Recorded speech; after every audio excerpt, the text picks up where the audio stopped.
sa paglilibot ng Dagupan City LGU sa ilang mga barangay sa Dagupan City.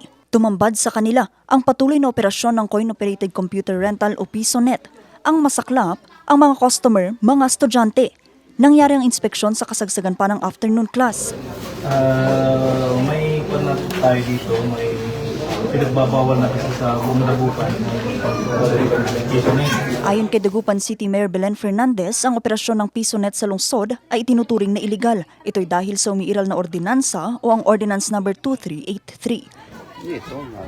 Sa ngayon ay may 3 na kami na binigyan po ng advice, notice, na ihinto na nila yan. Dahil we are very serious sa Dagupan City, hindi ho kami papayag ng ating mga bata po ay maapektado dahil sa PisoNet. Dagdag pa ng alkalde ang paghihigpit sa operasyon ng PisoNet ay hakbang ng Dagupan City LGU para mailayo ang mga kabataan sa masamang epekto ng labis na paglalaro ng computer. So the more na hindi talaga kami papayag, at kahit na may permit yan, hindi talaga kami papayag kasi we are after the welfare of our children in Dagupan.